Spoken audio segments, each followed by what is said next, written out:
Wal jamaah, kira-kira jelas tidak? Alhamdulillah. Baik, yang berikutnya saudara, yang ke-9 saudara, Nabi ajarkan Quran dan Sunnah, Nabi wariskan Quran dan fitrahnya. Jangan lupa, jangan dua hadis takonen diadu-adu.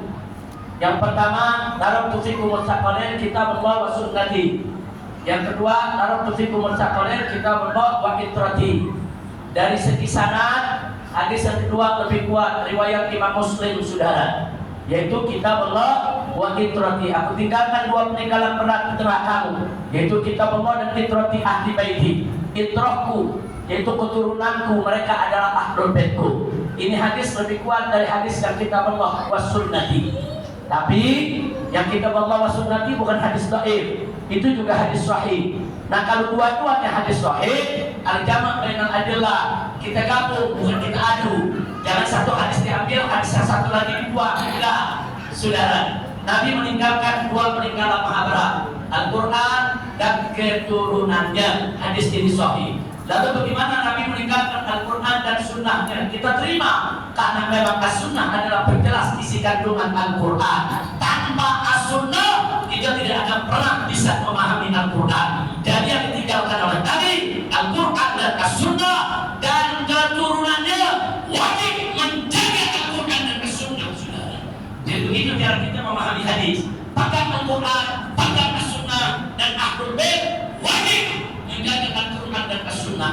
Jangan mengaku ahlul bait kalau nggak ikut Nabi. Jangan mengaku ahlul bait kalau nggak menjaga Al-Quran dan as-sunnah. Jangan mengaku ahlul bait kalau perilakunya hanya membuat malu keluarga Nabi. Jadi sekali lagi di sini kira-kira jelas tidak? Inilah kurikulum ahlul bait yang diajarkan oleh Sayyidina Imam Husain ibn Ali ibn Abi Thalib radhiyallahu anhu. Baik, yang kedua. Kemudian yang terakhir, istri dan zuriyah Nabi semuanya ahlul bait wajib kita cintai. Begitu juga semua para sahabat Nabi wajib untuk kita cintai. Insyaallah. Nah, sebagai penutup, saudara, kalau barusan saya sebutkan nama-nama para syuhada, rasanya perlu juga kita sebutkan nama-nama penjahatnya, saudara. Setuju? Siapa di sini manusia berjuang, manusia biadab, warga Nabi dibantai begitu, hantam itu manusia. Mau tahu? Betul? Yang bertanggung jawab atas pembantaian Al-Husain dan Ahlul Bait di Padang Karbala. Satu, Yazid bin Muawiyah, laknatullah alaih. Dan saya tidak ragu-ragu melaknat Yazid, saudara. Yazid al-Mamun. Kenapa dia bertanggung jawab? Sebab dialah raja yang berkuasa dan memerintahkan Ibn Ziyad untuk mengejar Husain. Jadi walaupun dia tidak ikut turun di lapangan, tidak ikut bersimbah darah, tidak ikut membunuh, tapi dia raja, dia yang dulu, dia masih tugas untuk bantai keluarga Nabi.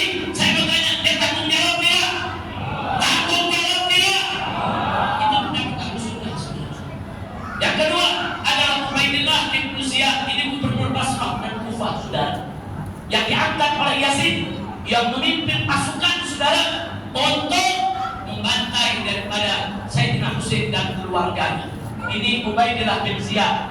Di kertas kita disebut bin Ziyad, saudara.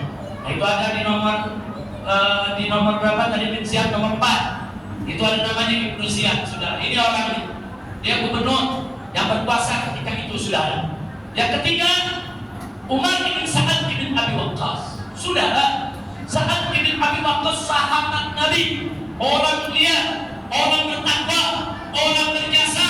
Beliaulah yang memimpin peperangan Al-Qadisiyah sehingga saudara Persia jatuh ke tangan umat Islam di bawah telapak kaki Sayyidina Umar bin Khattab.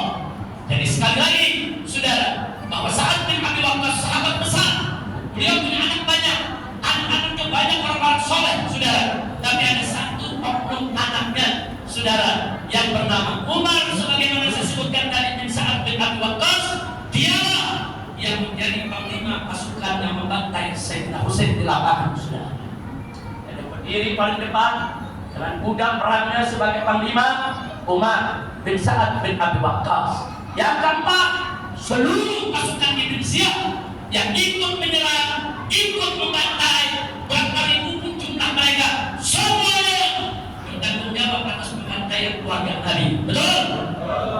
Yang kelima, ini yang tidak boleh dilupakan, penduduk Irak, khususnya penduduk Kufah yang undang Sayyidina Husain. Mereka nyurati, ayo cucu Nabi ke tempat kita akan jaga, kita akan bela, kita akan bersatu. Begitu terjadi pembantaian, satu tidak ada yang muncul, nggak ada, dikhianati seluruh penduduk Kufah ketika itu yang mengundang Sayyidina Husain, yang ngajak Sayyidina Husain ke Irak, saudara, dengan janji mereka akan ikut bersama berjuang. Ternyata begitu terjadi, dikepung, dibantai, satu pun tidak muncul. Mereka semua ikut bertanggung jawab dalam pembantaian Sayyidina Husain, saudara. Nah, jadi itu yang perlu kita ketahui, saudara. Sampai di sini jelas tidak? Jelas tidak? Nah, sekarang saudara, apa yang terjadi setelah terjadinya Karbala, saudara? Apa Allah diam? Apa Allah akan biarkan orang-orang yang zalim? Bagaimana nasib Imam Ali Zainal Abidin? Ali Zainal Abidin nggak mau ikut campur urusan politik, duduk ibadah, mengajar umat dengan ilmunya, sampai-sampai beliau dijuluki As-Sajjad, orang yang banyak sujud, saudara. Semua ahli Madinah, tabi'in dan tabi'in tahu siapa Imam Ali Zainal Abidin, dan beliau tidak menggerakkan orang untuk balas dendam, saudara. Beliau serahkan kepada Allah apa yang akan dilakukan oleh Allah, karena beliau yakin Allah tidak akan diam, saudara. Nah, mari kita lihat apa yang terjadi setelah itu. Saya bacakan sedikit, saudara, beberapa informasi. Saudara, yang pertama, saudara, ada orang bernama Hakim bin Tufail At-Ta'i. Ini yang pertama kali melayangkan anak panah ke Sayyidina Husain. Dengan anak panah, saudara, dia panah Sayyidina Husain dan mengenai tubuh Sayyidina Husain. Namanya Hakim bin Tufail At-Ta'i, saudara. Nah, ini, saudara, dibunuh oleh pasukan Al-Mukhtar At-Thaqafi.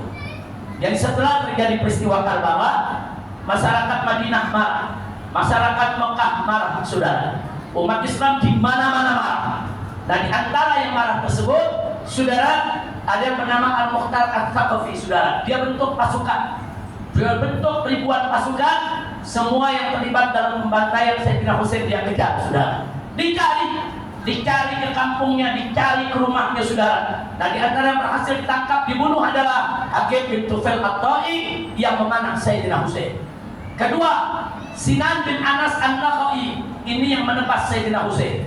Yang pertama kali menebaskan pedang mengenai badan Sayyidina Husain, saudara. Itu namanya Sinan bin Anas.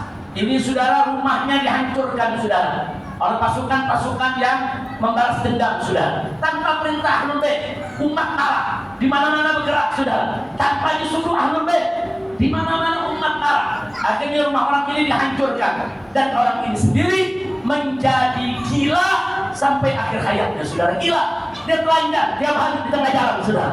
Teriak-teriakan sampai matinya, saudara. Dan kemudian yang ketiga, Syamar ibn Jausan Ad-Dabbabi, saudara. Siapa ini Syamar bin Jausan? Ini yang memenggal kepala Sayyidina Husain, saudara. Dia yang pegang itu kepala Sayyidina Husain, dia penggal, putus kepala Sayyidina Husain, saudara. Nah, tapi dia bisa menggal setelah Sayyidina Husain jatuh ke tanah. Begitu Sayyidina Husain masih berdiri, tidak ada pertindakan, saudara. Sayyidina Husain puluhan orang, saudara, jatuh bersimpah darah berhadapan dengan beliau, walaupun usianya sudah lebih dari 60 tahun. Beliau bawa, nggak ada satupun yang berani untuk membalas dua berhadapan dengan pedang, nggak berani, saudara. Makanya mereka hantam Sayyidina Husain, dikepung, dihantam dengan anak-anak panah dulu, saudara. Begitu Sayyidina Husain sudah tertusuk puluhan bahkan ratusan anak panah, jatuh ke tanah, baru mereka berani bebas, baru mereka berani menggal, saudara. Nah, ini yang menggal namanya tadi Syamar bin Jausan, saudara. Apa terjadi setelah itu, saudara? Umatnya marah, di mana-mana terjadi, saudara, pemberontakan, saudara, terhadap Yazid. Akhirnya umatnya marah ini mencari Syamar bin Jausan, didapatkan, dan akhirnya Syamar bin Jausan dibunuh dan jasadnya dilempar dari makanan ayam cikur. makan mentikun saudara. Ini yang para Sayyidina Husain.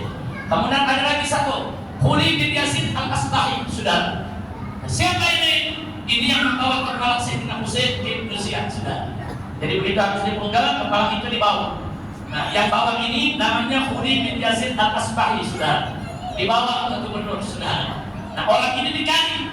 Kalau umat yang marah, kemudian akan terjadi, saudara, istrinya pun marah. Gila, kau bawa kepada cucu Rasulullah ke rumah kita untuk kau serahkan kepada gubernur. Demi Allah, aku nggak mau bersamamu lagi. Lari istrinya, anaknya dibawa lari, nggak mau. Kau membawa musibah, kau membawa malapetaka, kau membawa bencana. Ini kepada cucu Nabi, kau bawa ke rumah, istrinya lari kembali lagi sudah. Dan sampai di situ saudara, akhirnya saudara dia ditemukan oleh yaitu orang-orang yang marah saudara, akhirnya dibunuh dan jasadnya dibakar saudara. Jadi supaya kita tahu, ini yang perlu Anda ketahui. Kemudian Kamar bin Dausan saudara, yang tadi sudah kita lihat saudara, bagaimana dia yang memenggal, kemudian akhirnya dijadikan makan anjing dan lain sebagainya. Ada peristiwa yang menarik saudara. Salah satu pembantai Sayyidina Husain dipenggal, kepalanya dikirim ke Madinah, dikirim ke rumah Ali Zainal Abidin. Begitu dikatakan, ya cucu Rasulullah, ini kepala yang membunuh ayah. Istighfar Imam Ali Zainal Abidin, astagfirullah. Kenapa kau bawa kembali? Keluarlah, jangan bawa musibah ke dalam rumahku. Ini najis kotor, pinggirkan. Subhanallah. Nah di sini yang saya mau sampaikan, artinya Ahlul Bait yang balas dendam, Ahlul Bait yang terakhir umat, Ahlul Bait mengadu kepada Allah. Allah kabulkan sampai dalam tafsir Ibn Katsir dan Tarikh disebutkan tidak ada satu pun, sudah tidak ada satu pun yang terlibat dalam pembantaian keluarga Nabi di mana kecuali mereka dibalas oleh Allah. Ada yang mati hina, ada yang gila, ada yang dikasih makanan anjing, semuanya mati dengan hina saudara. Yasin sendiri akhirnya saudara hanya 3 tahun berpuasa. Setelah peristiwa tersebut 2 tahun kemudian Yasin akhirnya meninggal dunia dalam keadaan hina saudara. Nah ini yang saya mau sampaikan sekali lagi buat semua, tanamkan cinta kita pada keluarga Nabi, tanamkan cinta kita kepada keluarga Nabi. Siap cinta keluarga Nabi?